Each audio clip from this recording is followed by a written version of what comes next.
Carugati Automobile, à Plan-les-Ouates.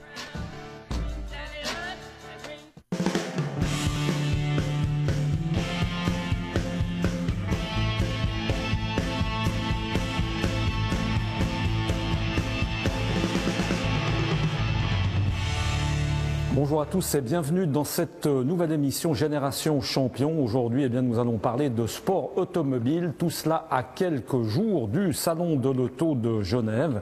On vous rappelle juste les principaux caractères de cette émission Génération Champion. Un sportif actuel, un champion ou ancien champion, accompagné dans un instant, vous le verrez, d'un jeune talent en devenir. Ce sera Louis Delettra, le jeune pilote de Formule Renault de l'année prochaine, eh bien, qui sera avec nous. Pour l'instant, on a le grand plaisir eh bien, d'accueillir pour commencer cette émission Marcel Fessler. Bonjour Marcel. Bonjour. Merci beaucoup d'avoir fait le voyage jusqu'à nous. Marcel, on va le rappeler, vous êtes champion du monde d'endurance en 2012. Vous avez gagné 2 fois les 24 heures du Mans. Ça fait partie du titre que vous avez obtenu l'année dernière. La première fois, c'était en 2011. On va rappeler que vous avez, Marcel, 36 ans. Vous êtes né et vous habitez toujours à Einsiedeln, dans le canton de Schwyz.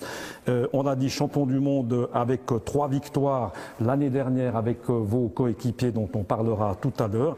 Et puis vous êtes un pilote à noter d'Audi R8. Là aussi, on aura peut-être l'occasion de refaire le point dans un instant. Vous êtes, Marcel Fessler, le premier pilote champion du monde FIA, Fédération internationale automobile. Jamais personne pour l'instant n'a réussi, toute discipline automobile confondue, à réaliser un tel succès, une telle victoire.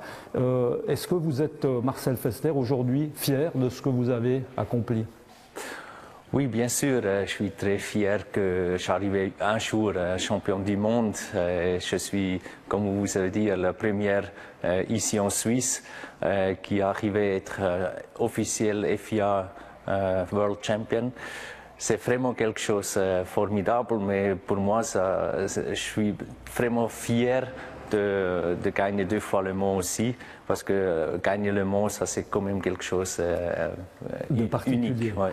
Marcel, on va reparler dans un instant, c'est un peu le principe de cette émission, de vos débuts, comment est-ce que tout a commencé pour vous, mais lorsque vous étiez petit, enfant, justement, d'être champion du monde d'endurance, ce que vous êtes aujourd'hui, ça faisait partie d'un rêve? Non, je ne pense pas vraiment.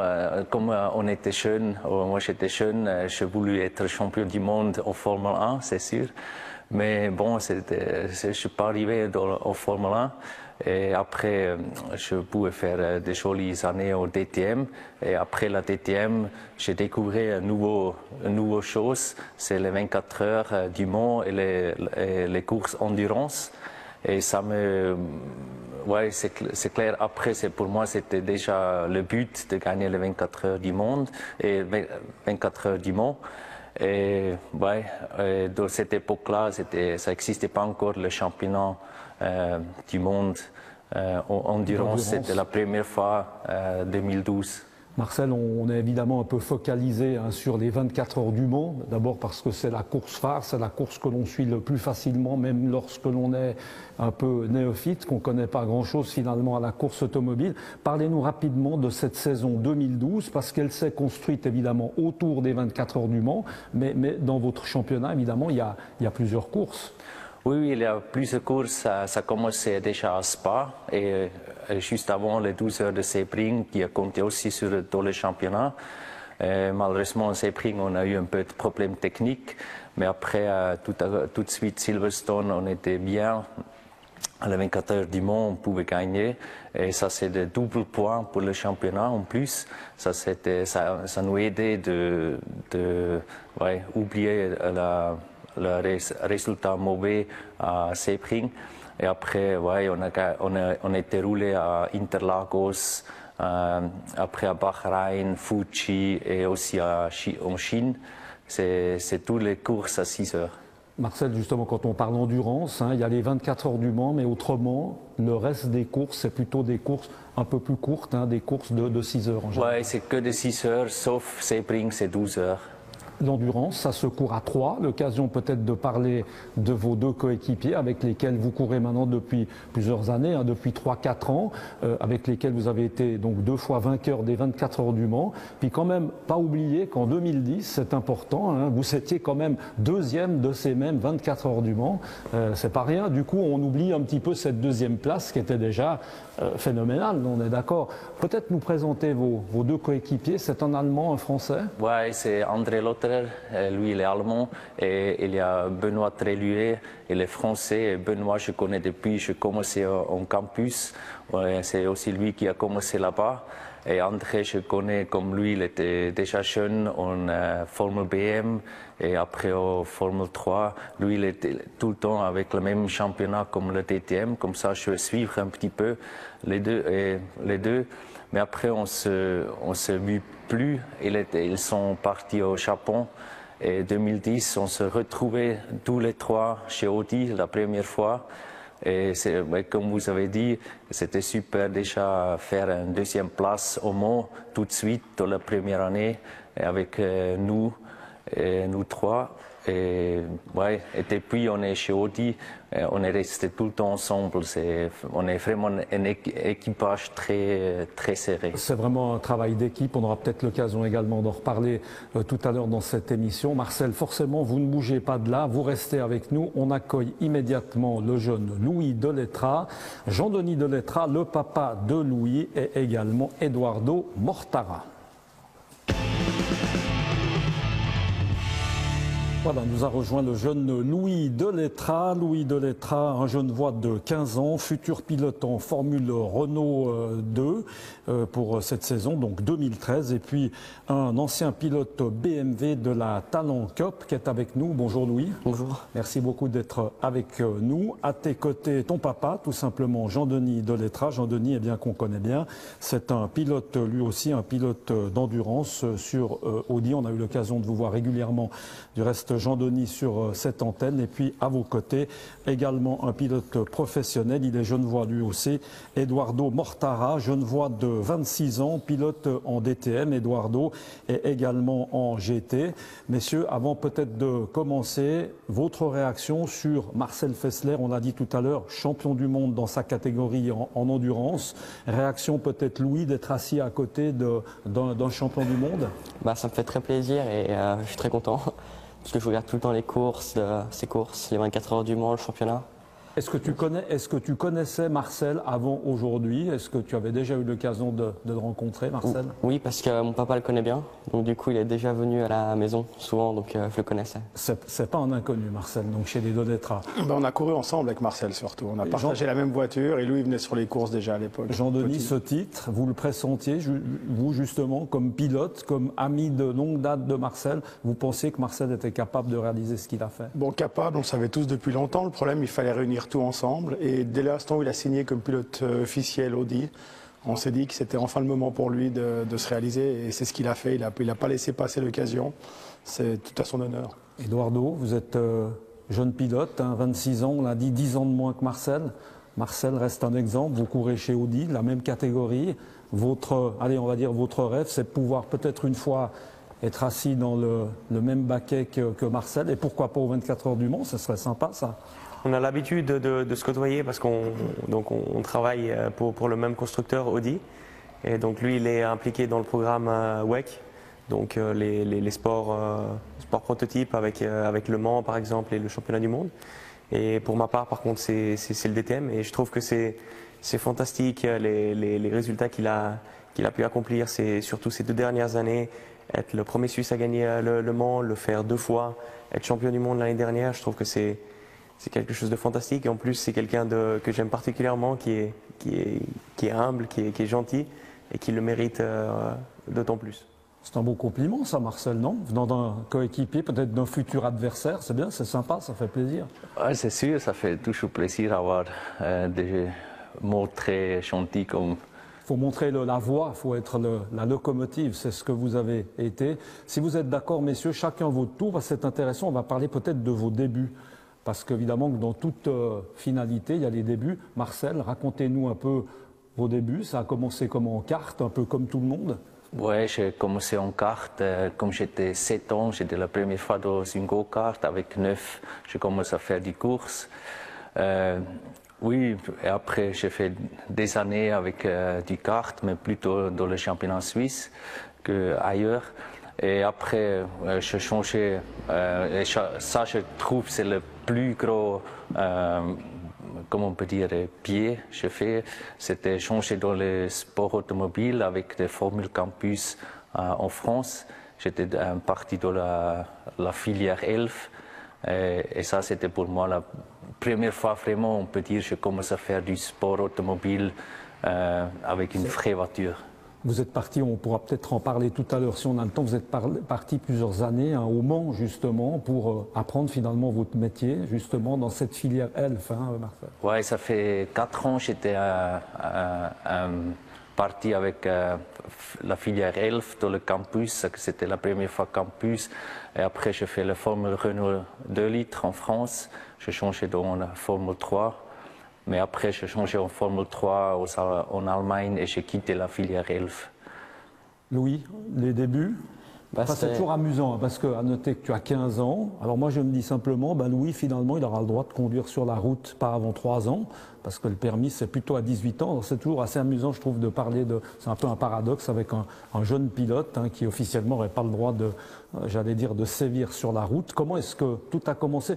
Toi, c'était plutôt un peu avec la caisse à savon, ouais, c'est ça? Parce qu'en fait, depuis tout petit, je vais sur les circuits avec papa. Et du coup, j'ai toujours aimé ça. Et je voulais faire du karting, mais il ne voulait pas avant que j'ai 10 ans. Donc du coup, on a construit une caisse à savon. J'ai fait 2 ans en caisse à savon. On a construit, il a participé, ouais. Jean-Denis, qui ne voulait pas, j'espère, en tout cas, qu'il a participé à la caisse à savon. Ouais. Il a mis la main à la pâte. Il l'a fait ensemble dans le garage, on a tout fait. Et après, ça a été quoi? Des courses? Parce que là aussi, il y a des circuits. Oui. De caisse à savon. C'est des descentes. Et on a fait 2 années, on a gagné pas mal de courses. Et après, dès que j'ai eu 10 ans, j'ai insisté pour le karting et on y allait. Et j'ai fait passer 4 ans en karting. J'ai gagné 2 fois le championnat Vega Suisse. Et j'ai gagné la grande finale de la Bridgestone, enfin des belles courses. Et l'année dernière, j'ai été intégré dans le programme BMW Talent Cup.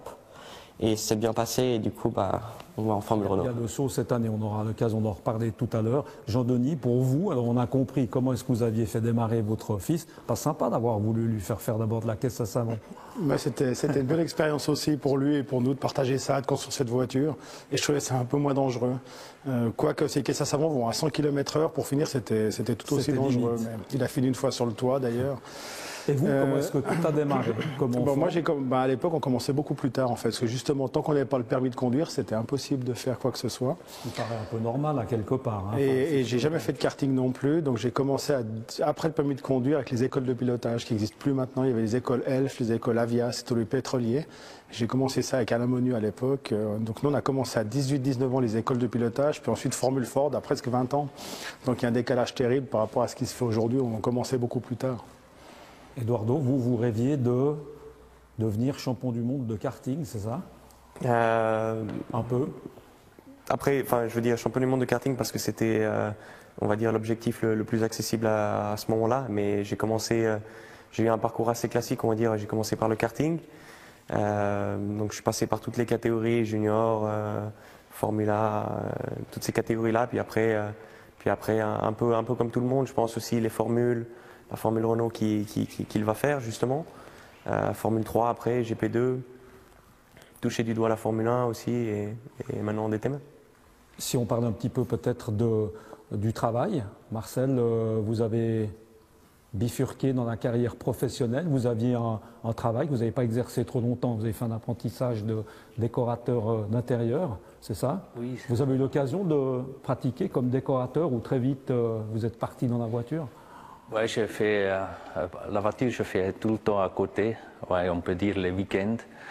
J'étais sur le circuit, je roulais. Mais dans la semaine, j'ai pris l'apprentissage pour faire ces intérieurs décorateurs. Mon père, il a eu un petit usine, ouais, atelier. Mais après, comme j'étais fini avec l'apprentissage, comme j'étais 20 ans, j'ai tout de suite arrêté de travailler, j'étais plus focus sur le sport automobile. Et j'ai travaillé tout le temps un petit à côté chez mon père pour avoir un peu l'argent pour faire aussi un peu de vacances, tout ça, pour vivre un petit peu. Aujourd'hui, vous êtes à 100% ce qu'on appelle un pilote d'usine.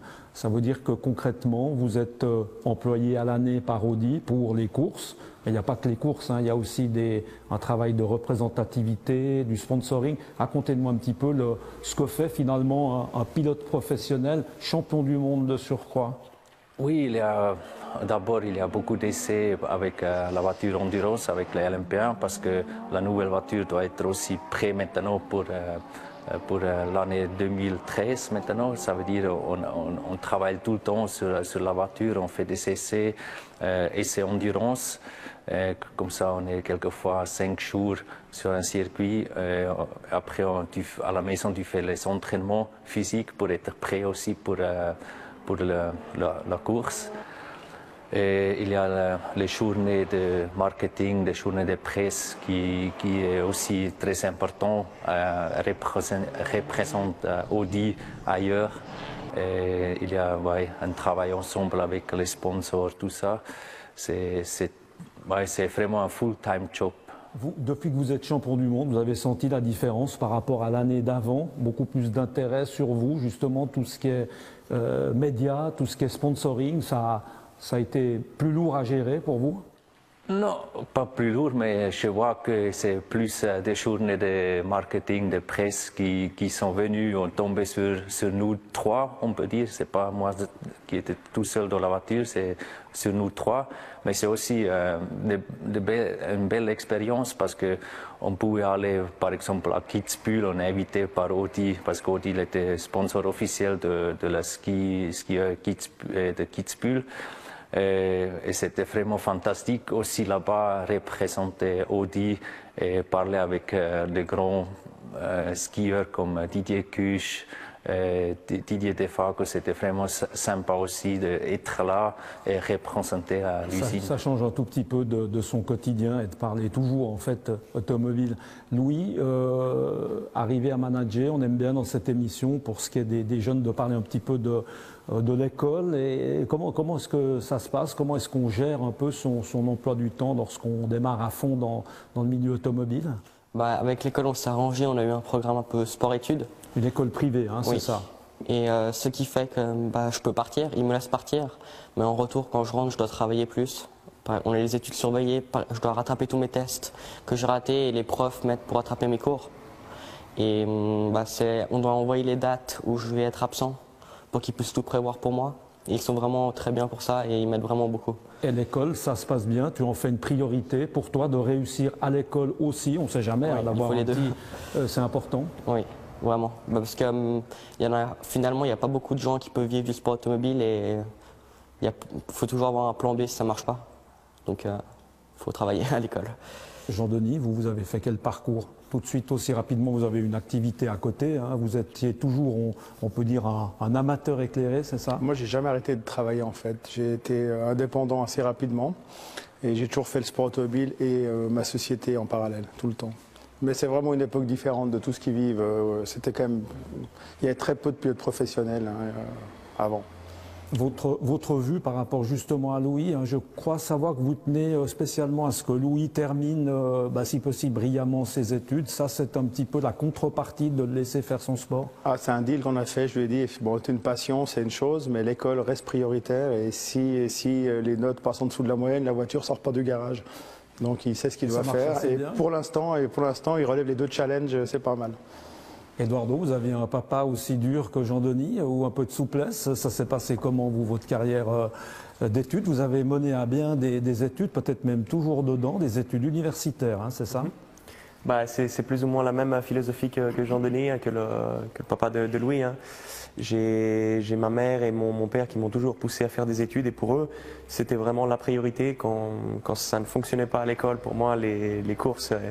il y avait plus de courses, quoi. Donc pour moi c'était essentiel en fait de bien réussir à l'école d'abord et puis après ils avaient clairement compris dès le début que le sport auto c'était ma passion et il y avait un point de pression là.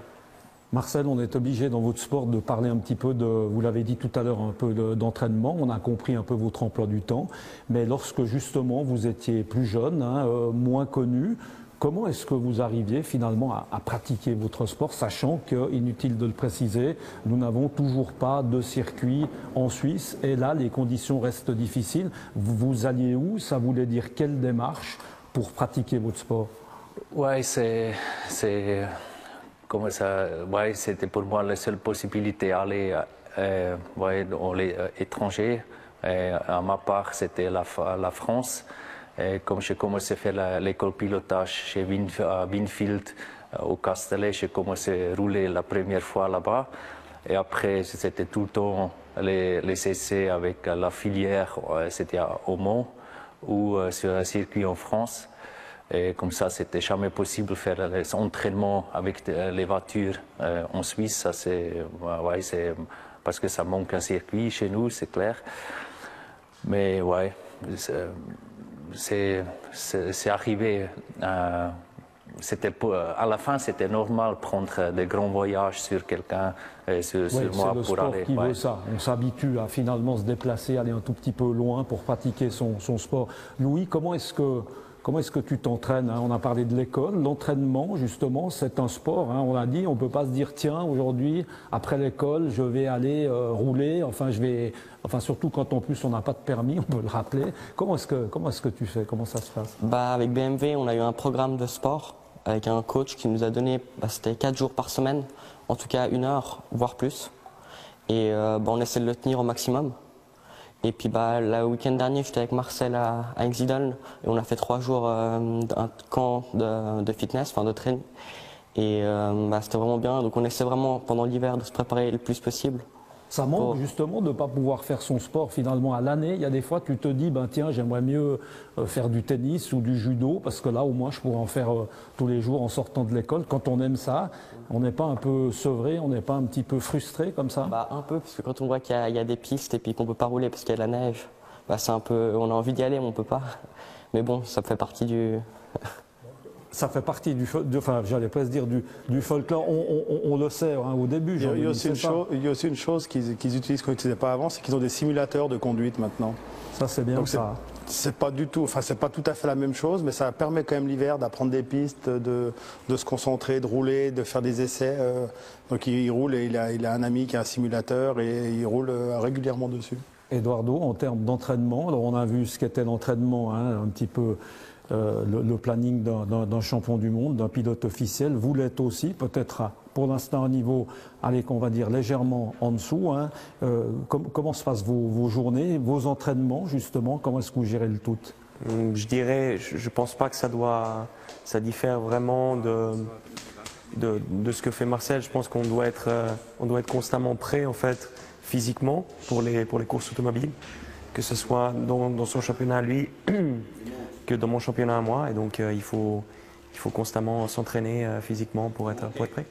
Jean-Denis, vous avez une carrière automobile encore en cours, vous n'avez pas dit votre dernier mot justement. Est-ce que pour l'instant, quand on arrive à 44 ans, 45 ans, voire plus, on pense encore à soi-même ou là tout est axé un peu sur Louis, sur la suite? Effectivement, moi je roule plus pour le plaisir maintenant. Je roule dans le championnat d'endurance, mais dans une catégorie un peu plus pro-am, gentleman driver. Donc maintenant, mon objectif, c'est vraiment d'essayer d'aider Louis à ne pas faire d'erreur dans ses choix, parce que le sport automobile, c'est beaucoup une question de choix d'équipe, choix de championnat, etc. Donc j'essaie de lui apporter ce support. Et le relationnel aussi, il est entouré de jeunes pilotes, il les connaît tous, il peut leur téléphoner, leur parler, c'est très important. Par contre, pour le reste sur le circuit, il se débrouille, quoi. J'essaie de m'en occuper. Mais vous arrivez à être présent parce que son championnat à lui n'interfère pas dans le vôtre de l'arrivée à... Non, généralement, par chance, il n'y a pas beaucoup de clash de dates, mais j'aime quand même des fois le laisser aller seul, ça lui fait beaucoup de bien. On est obligé de parler un petit peu aussi d'argent. Je crois savoir qu'une saison pour Louis, enfin peut-être le sait, c'est quoi? C'est un budget de 350 000 francs, c'est ça, à trouver. C'est à peu près ça, oui. Et ça, c'est quoi? C'est le papa qui doit les trouver, ça ne va pas être Louis, forcément. Ça se trouve Aujourd'hui, avec quand même un contexte économique difficile, on trouve cet argent pour un jeune pilote? Le vrai problème aujourd'hui, c'est que les jeunes, maintenant, ils sont à 14-15 ans dans des championnats de monoplace qui coûtent très cher. Ils vont à l'école, ils n'ont pas de relationnel. Et c'est clair que pour eux, trouver le budget, c'est quasiment impossible. Même après, c'est difficile, mais à 15 ans, je pense que c'est juste impossible. Donc effectivement, je m'occupe de cette partie-là parce que je connais plus de monde et que j'ai un peu plus d'expérience également. Oui. Et les contrats, c'est papa qui les signe? Bon, à ce stade-là, on n'est pas encore avec des gros contrats. Hein. Ça dépendra surtout de cette année, de ce qu'il va faire en Formule Renault. Donc c'est plus des contrats avec des amis ou avec des gens, ou ce qu'on appelle des mécènes. Donc c'est des choses assez légères. Marcel, à vos débuts, il y a eu l'encouragement aussi. Est-ce que vous avez un papa comme Jean-Denis qui était dans la course de voiture et qui a un petit peu aidé le financement? On peut pas dire exactement comme ça parce que mon père il a aussi fait des courses, mais des courses en slalom et des courses de côte avec une très petite voiture. Et après on a fait du karting ensemble. Mais moi j'ai eu, après l'école Winfield, j'étais tout de suite dans le programme 11, la filière 11. Et là j'étais heureux d'avoir le support d'Elf qui m'a aidé pas mal avec le budget. Comme ça, c'était réalisé pour faire pour moi. Et après, j'ai aussi des gens qu'on commence à chercher tout le temps l'argent et tu connais les gens à gauche, à droite et tout à coup, tu recevras un peu l'argent pour aider, pour payer la saison. La saison. Ouais. Eduardo, au jour d'aujourd'hui, vous gagnez de l'argent. Vous êtes pilote professionnel chez Audi. Ça n'a pas été évidemment toujours comme ça. Loin de là. Est-ce que vous avez bénéficié d'aide, là aussi, peut-être d'un papa ou d'un entourage? Comment est-ce que vous avez... Parce qu'au début, il faut arriver à trouver un petit peu le bon filon pour arriver à percer. Hein, parce que souvent, on achète son volant pour commencer.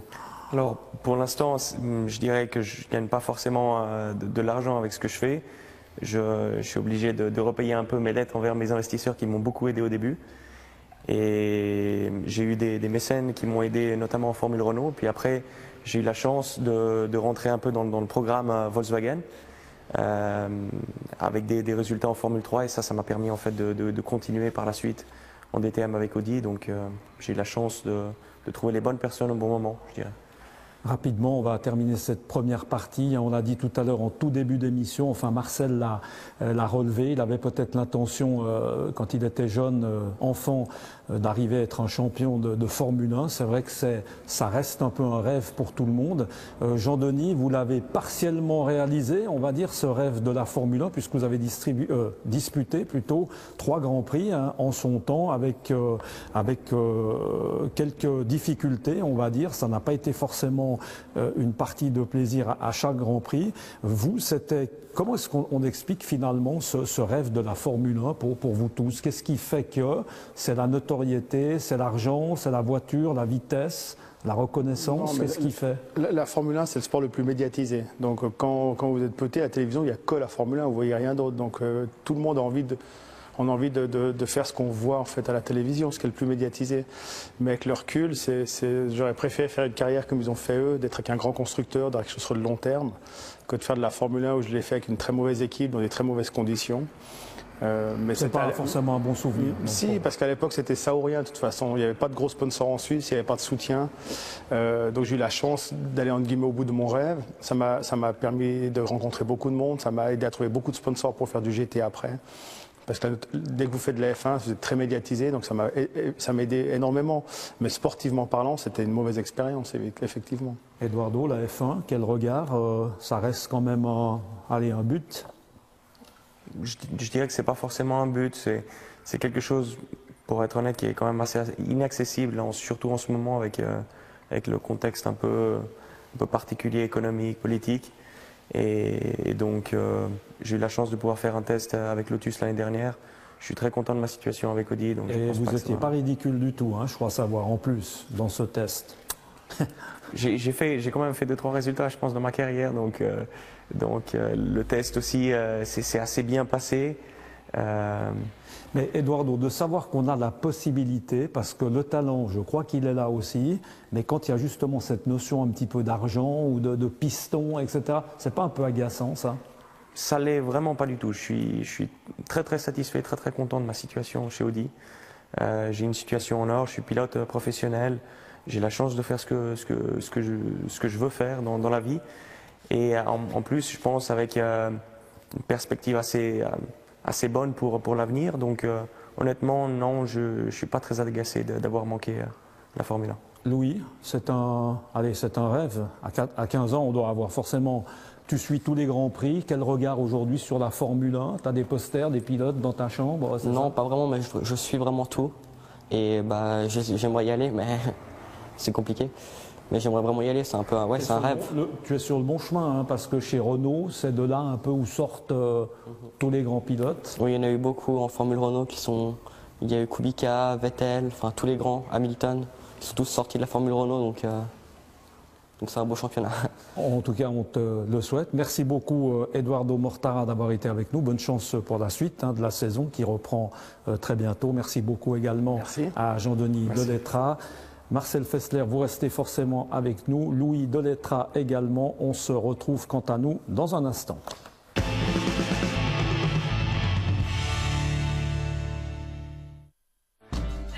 Génération Champion, avec Carugati Automobile, appelant les watts.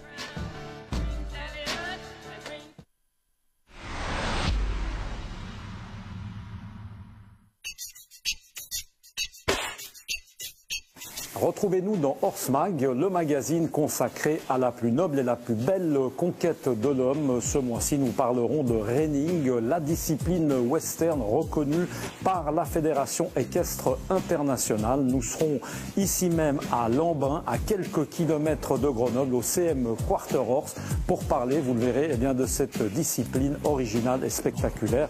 C'est à suivre prochainement sur Léman Bleu Télévision.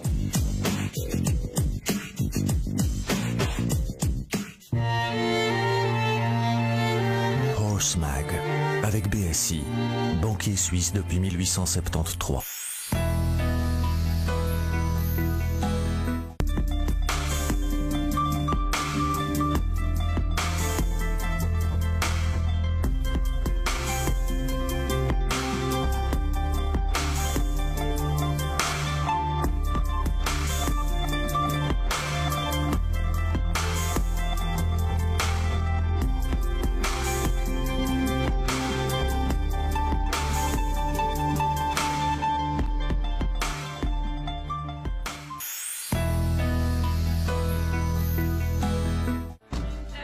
Génération Champion, avec Carugati Automobile, appelant les watts.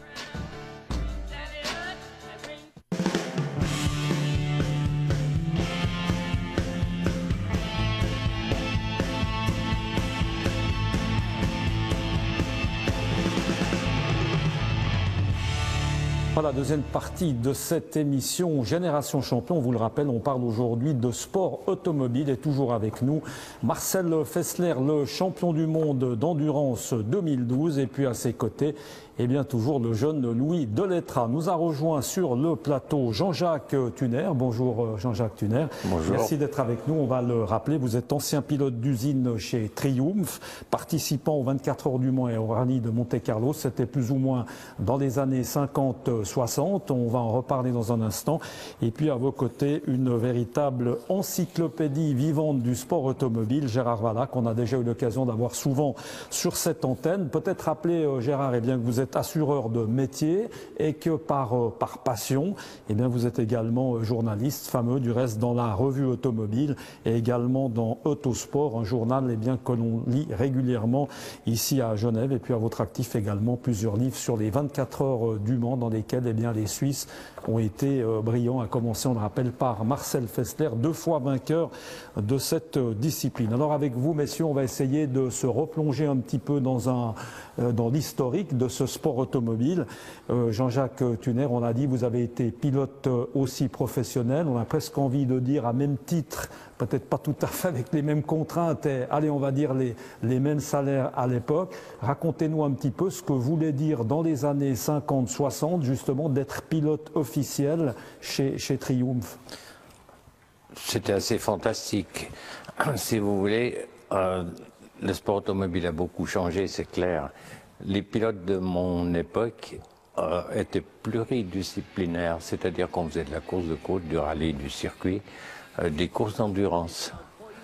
Moi, je n'ai pas été vraiment pilote professionnel, j'étais semi-professionnel, c'est-à-dire que j'avais un métier que je pratiquais à côté. Mais ce qui nous permettait quand même de participer à 4-5 grands rallyes internationaux par année, plus des courses de côte, plus les 24 heures du Mans, ce qui était assez fantastique. On gagnait de l'argent comme pilote semi-professionnel. Qu'est-ce que ça voulait dire? Qu'est-ce que Triumph vous offrait à l'époque? Je peux vous le dire, il nous offrait 11 livres par jour de dédommagement quand on était en piste. Oui, mais la livre était haute à l'époque, c'est ça, non? 12 francs. Oui, ça va, c'était... Mais comme ça, c'était plutôt du défraiement. Mais comme la nuit, on était sur la route, on n'était pas à l'hôtel, on faisait pas mal d'économies quand même. Mais le fait de pouvoir être pilote d'usine à l'époque, ça relève déjà, en ce qui me concerne, du conte de fées. En Suisse, à mon époque, il y avait 2 pilotes d'usine. Il y avait Jossy Fert et moi. On était très copains. Lui, il était en Formule 1, moi j'étais en rallye ou dans des courses d'endurance. On a parlé en première partie de ce mythe, un petit peu ce rêve de Formule 1. Vous l'avez connu, vous l'avez vécu vous aussi? Non, j'étais toujours plus pour les voitures à essuie-glace, moi. C'est-à-dire, pourquoi? Je ne sais pas, c'est peut-être une question purement philosophique où j'ai fait très très peu de monoplace. J'ai eu l'occasion de piloter des voitures à Filippinetti 2 ou 3 fois, du genre Cooper en Formule Junior, si je me rappelle bien. Mais j'ai beaucoup préféré les courses d'endurance, les trucs qui étaient durs, qui étaient longs. Nous, les rallyes qu'on faisait à l'époque, c'était pas les heures de bureau, c'était 3600, 4000 km, 5900 km, 6400 km. Donc c'était pas de la rigolade, il fallait vraiment avoir une endurance super. Un souvenir comme ça parmi beaucoup d'autres, Jean-Jacques Thuner, parce que je sais que des anecdotes, vous en avez, j'en ai lu, mais alors j'ai pas pu les sélectionner tellement il y en avait. Enfin, il y a eu un rallye à Sofia assez mémorable, en Bulgarie par exemple, ça c'est des souvenirs. C'est fantastique, si vous imaginez, on part de Sofia, on part de Liège en Belgique. On prend, chaque fois que vous avez un croisement de route ou un carrefour dans les Dolomites ou en Yougoslavie, en ex-Yougoslavie, où les écriteaux sont en caractère cyrillique, je peux vous dire que c'était assez difficile, même pour le navigateur. Il n'y avait pas trop de GPS, hein, Jean-Jacques. Il n'y avait pas de GPS, il n'y avait rien du tout. Le navigateur, il me disait, bon ben, on choisit. C'était très facile, il fallait choisir la mauvaise route, donc la plus moche. Et les routes n'étaient pas goudronnées là-bas. En termes d'intendance, comment c'était là aussi, vous étiez tout, vous étiez pilote, mécano, vous deviez tout faire. Non, on avait quand même 3 points de service, mais ils étaient éloignés à peu près, on les voyait une fois tous les 1500 km. Et alors eux, en matière de subsistance, par exemple, ils nous chauffaient des boîtes de soupe de l'armée anglaise sur les collecteurs d'échappement des voitures de service. Et puis, dans ce rallye-là, qui faisait donc 5900 bornes, on avait 1 heure d'arrêt à Sofia. Et le temps de monter au 4e étage d'un hôtel, n'oubliez pas que c'était à la fin de la guerre froide, on montait au 4e étage de l'hôtel à Sofia, puis l'eau ne sortait pas du robinet, donc la douche, on descendait en priant que l'ascenseur tombe pas en panne en descendant. Marcel Fessler, c'est mieux organisé aujourd'hui, quand même, aux 24 heures du Mans. C'est très différent. Ouais, peut-être l'occasion, Marcel, on ne s'en rend pas forcément compte, lorsque vous courez les 24 heures du Mans, alors évidemment, c'est sur 24 heures avec 3 pilotes, avec un système de relais, mais vous l'avez dit tout à l'heure, et vous avez raison de l'avoir mis en lumière, les 24 heures du Mans, c'est une victoire d'équipe, c'est combien de personnes qui sont autour de vous en permanence, c'est énorme, hein? Ouais, c'est une grande équipe chez Audi Sport et aussi le team Just qui met la voiture au Mans, qui prépare la voiture pour la course au Mans. Et on peut dire pour l'an dernier, je me souviens bien, c'était vers 140, 150 gens qui étaient sur place au Mans pour 4 voitures, on doit dire. Alors il y a vraiment beaucoup et aussi il y a encore à la maison, il y a les gens, les constructeurs, ouais, les bureaux, tout ça. Alors il y a quand même, c'est vraiment une grande équipe. C'est quelquefois pas facile de savoir tous les noms. Oui, il faut reconnaître ceux qui sont vraiment, qui travaillent avec nous. On n'arrive pas à reconnaître tout le monde. Louis, par exemple, justement, l'année dernière, en BMW Cup, ou alors cette année, changement d'écurie, hein, c'est nouveau. Ouais. Chez Renault, ça va se passer comment en termes d'intendance? Il y a plusieurs équipes avec 2 à 3 voitures par team. Et j'aurai une des 2 voitures et je crois qu'il y a 7 mécaniciens et 2 ingénieurs. Et le chef du team. Donc il n'y a pas non plus, il n'y a pas autant de personnes que chez Audi. Jean-Jacques Tuzer, ça fait rêver un petit peu quand vous entendez ça. Vous aimeriez, à cette époque, vous dites tiens, non, j'aurais dû être né peut-être 50 ans plus tard, enfin 40 déjà. On rêve toujours d'être né 50 ans plus tard, je peux vous dire. Mais non, moi j'ai vécu quelque chose de fantastique. J'ai vécu une évolution extraordinaire. J'ai participé au développement de trucs qui sont maintenant absolument courants, comme les ceintures de sécurité, les freins à disque, les pneus à clous. J'ai vécu des trucs fantastiques dans l'automobile. Et là aussi, on peut parler de la sécurité, hein, qui est encore peut-être rien à voir avec, évidemment, aujourd'hui, hein, là aussi, des gros progrès. Alors, je vais vous raconter un truc en matière de sécurité. Je fais encore de la moto avec des copains de temps en temps et on fait des grandes virées. Je suis repassé à moto dans les spéciales des Alpes. Par exemple, le Turini, le Mont Ventoux. J'ai fait 40 fois le Mont Ventoux en moto, en voiture, en rallye, en course. Je ne l'ai pas encore fait en vélo et je le ferai certainement pas en vélo. Mais je peux vous dire que quand vous montez le Turini à moto puis que vous regardez les marches qu'il y a dessous, et qu'on roulait là-dessus de nuit sur la glace avec de la neige, avec des trucs, c'était quand même une époque très différente. Particulière. Gérard, on va parler avec vous, hein, parce que ça fait assez longtemps qu'on parle automobile tous les deux. Ça fait longtemps que vous parlez en fait de la bonne santé du sport automobile en Suisse, hein, compte tenu quand même d'un paradoxe, un peu comme avec la voile, avec des marins sans mer. Là, on a des pilotes sans circuit, ce qui n'aide pas, mais avec des pilotes, Gérard, je ne vois, peut-être à préciser, on en a eu tout à l'heure, peut-être avec Eduardo Mortara, jeune pilote, il y en a d'autres. On a des pilotes d'exception depuis un bon moment, Gérard. Ouais, le sport automobile suisse est terriblement développé, puis évidemment notamment à Genève, il y a quelque chose. À Genève, il y a toujours eu, hein, dans les années de Jean-Jacques, il y a toujours eu beaucoup d'activités dans le sport automobile. Comment est-ce qu'on l'explique finalement? Qu'est-ce qui fait qu'on arrive à... Bon, c'est quand même une grande ville, c'est peut-être une région où il était peut-être un peu plus simple de trouver des moyens, ou de rencontrer du monde. Et puis c'est pareil, hein, après quand il y a un cercle de gens qui pratiquent un sport, donc ça s'étend, et puis c'est certainement aussi une des raisons. On a des pilotes qui auraient les moyens de faire mieux. Encore une fois, on revient peut-être à Eduardo Mortara, on n'a pas eu l'occasion d'en parler tout à l'heure avec lui, un 4 fois vainqueur de courses prestigieuses en Chine, à Macao. Oui, Eduardo, c'est quand même un garçon qui a été champion d'Europe de Formule 3. Il a gagné 4 fois la course de Macao, il a gagné 2 fois en monoplace, 2 fois en GT. Il a gagné encore l'hiver dernier, et puis il a recommencé cette saison par une première course. Il a déjà couru, il a déjà gagné une course cette année. Eduardo, il a gagné les 24 heures de Daytona de sa catégorie. Donc c'est un des pilotes aujourd'hui, par rapport à son âge, qui mériterait effectivement une place en Formule 1. Mais comme il a dit, le contexte aujourd'hui, malheureusement, ne s'y prête pas beaucoup. Si on parle, Gérard, peut-être de la médiatisation un petit peu de ce qui se passe aujourd'hui dans la presse, hein, que vous maîtrisez parfaitement par rapport à l'époque, puisqu'on essaye de comparer un peu les époques.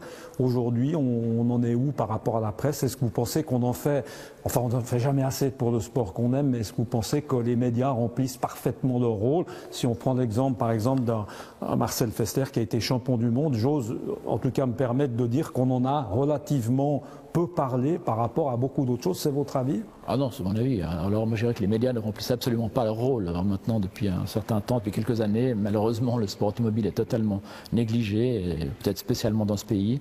Bon, c'est de nouveau, c'est des effets de la politique. C'est quand même, enfin c'est assez anormal qu'on n'ait pas relevé comme il se devait le titre de Marcel, déjà l'an dernier, sa victoire au Mans, c'est quelque chose d'exceptionnel malgré tout, parce que c'est pas simplement tourner un volant, on l'a expliqué dans cette émission, en fait, c'est tout un travail, un cheminement, un investissement qui est incroyable, personnel. Je sais que vous avez regretté, Gérard, qu'on ne voit pas, par exemple, présent au Award de fin d'année, des sportifs. On n'a pas du tout entendu parler de Marcel, champion du monde, le premier. Ça vous a dérangé, vous, Marcel, par exemple? Enfin, dérangé, est-ce que vous pensez que ce que vous avez fait méritait mieux, pareil? Ouais, je pense, ouais, c'est sûr, personnellement, on aimerait être un parti de ces trucs-là.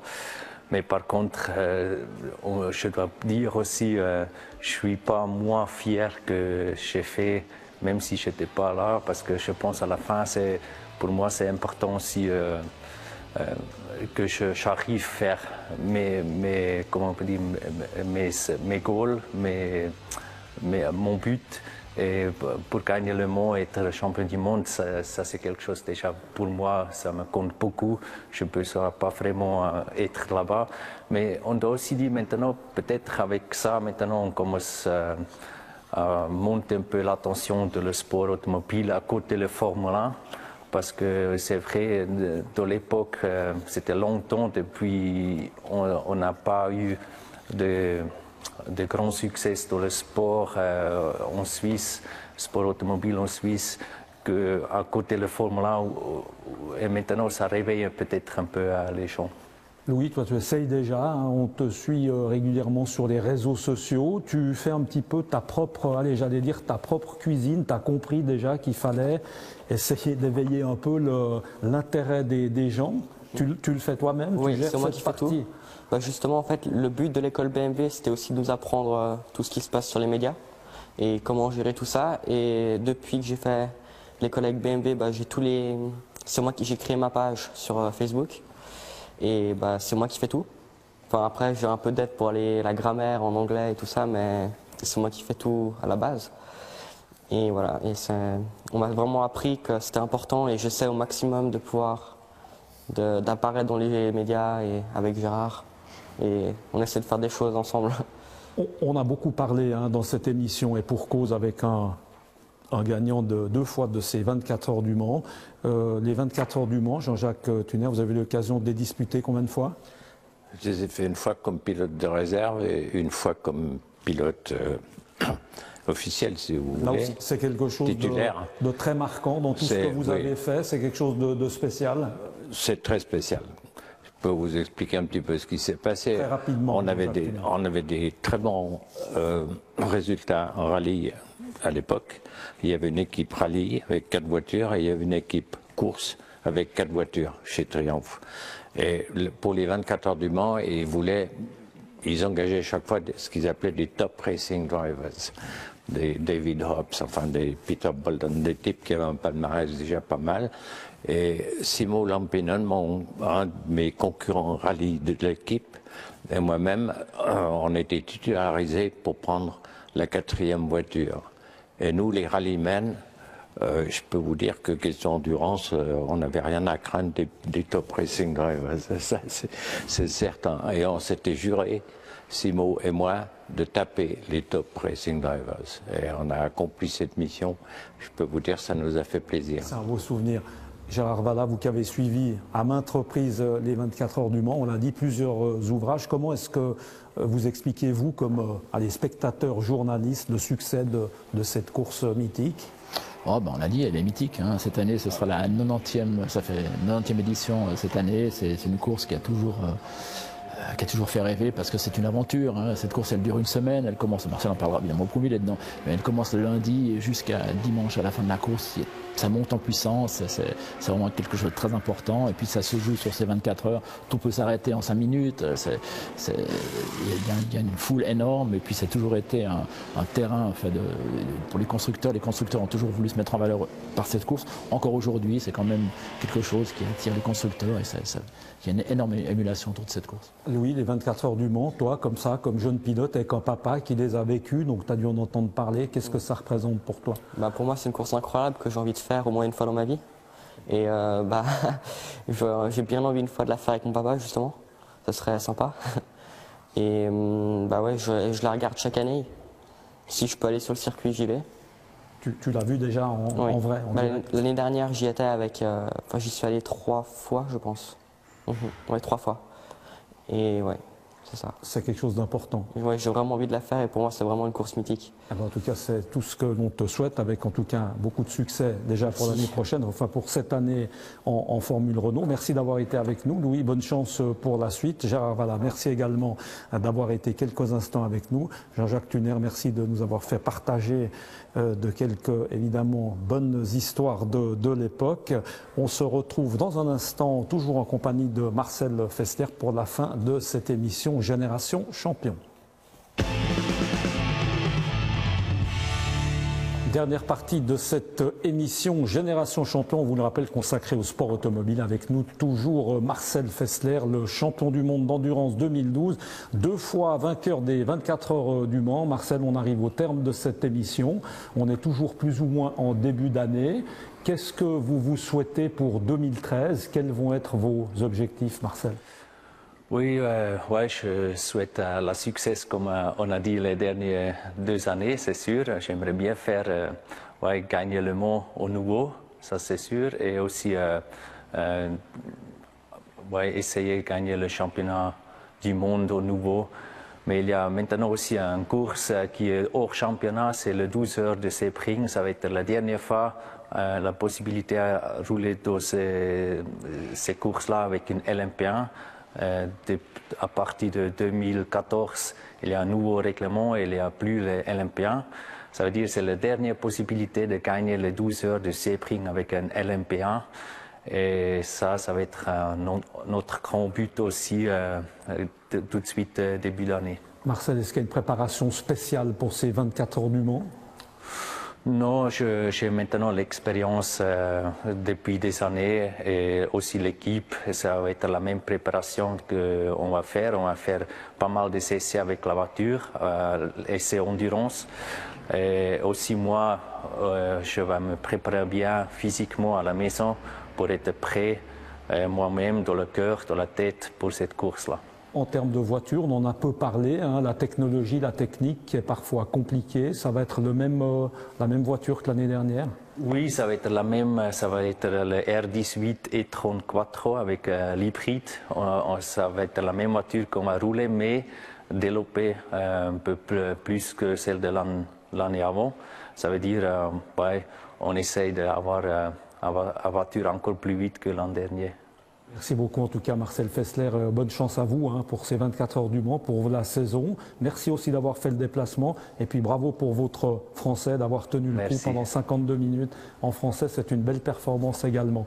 Merci beaucoup à Carugati Automobile de nous avoir reçus ici à Plan-les-Ouates. Merci également à toute l'équipe technique de Léman Bleu. On se retrouve le mois prochain, cette fois-ci pour parler de ski freeride. À bientôt, ciao.